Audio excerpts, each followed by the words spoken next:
신에게 이르는 길은 왜 그토록 좁은가?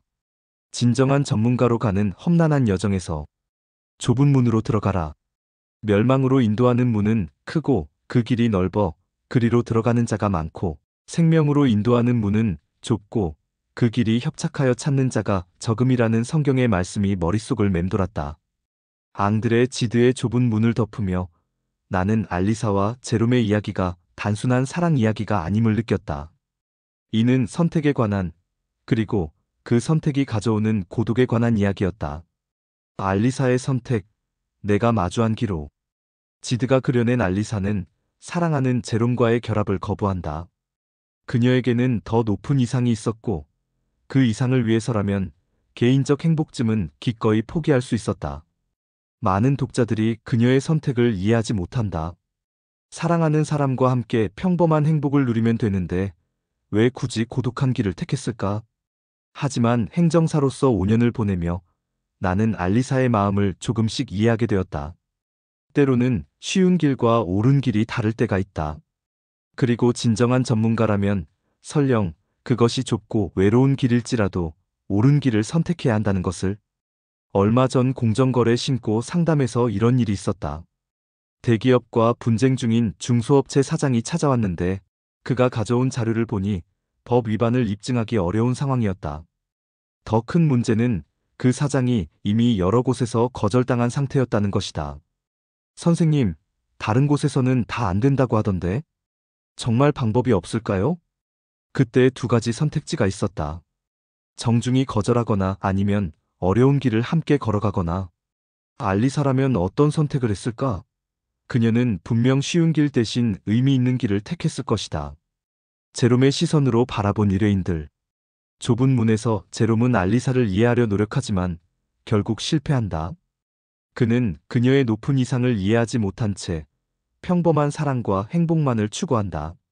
하지만 그의 시각이 틀렸다고 할 수는 없다. 그 역시 자신만의 방식으로 진실을 추구했으니까. 행정사로 일하면서 만나는 의뢰인들 중에도 제롬 같은 분들이 많다. 복잡한 법리나 철학적 정의보다는 당장의 문제 해결이 급하다.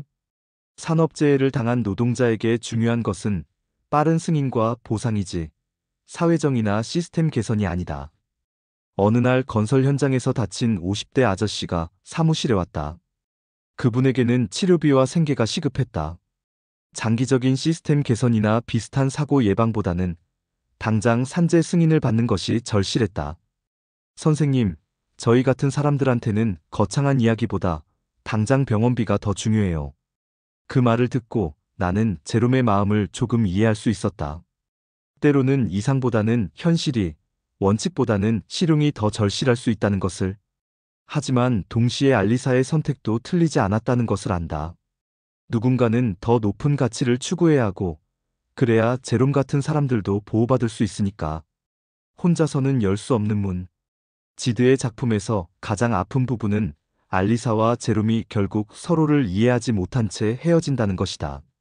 알리사는 자신의 이상을 위해 제롬을 떠나보내고, 제롬은 그녀의 진심을 일기를 통해서야 알게 된다.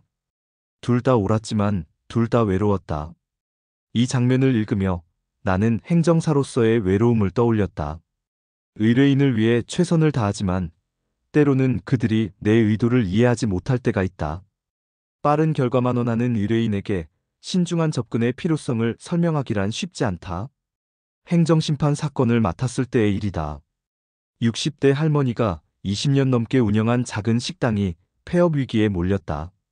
할머니는 당장 영업을 재개하고 싶어 했지만 법적 검토와 충분한 준비가 필요한 상황이었다. 선생님, 하루하루가 급해요. 빨리 해결해 주세요. 하지만 성급하게 진행하다가는 더 큰 문제가 생길 수 있었다.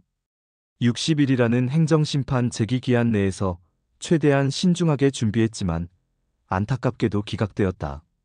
할머니는 그 결과를 듣고 실망했지만 마지막에 이렇게 말했다. 선생님, 그래도 끝까지 최선을 다해 주셨네요. 혼자였다면 어떻게 했을지. 그 순간 나는 깨달았다. 알리사와 제롬이 서로 다른 길을 걸었지만 그들의 사랑은 진짜였다는 것을.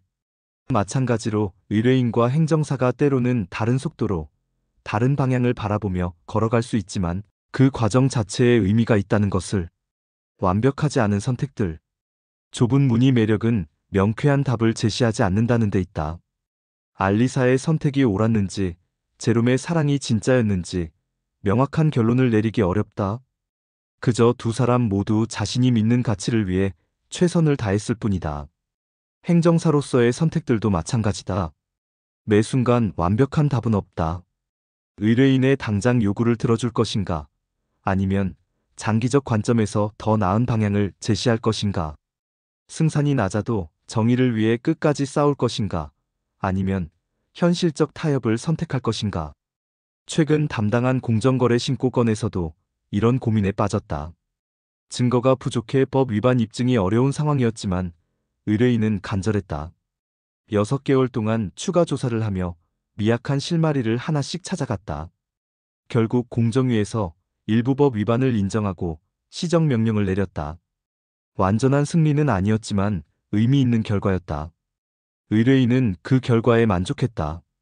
선생님이 포기하지 않으셨기에 가능한 일이었습니다. 하지만 나는 알고 있었다.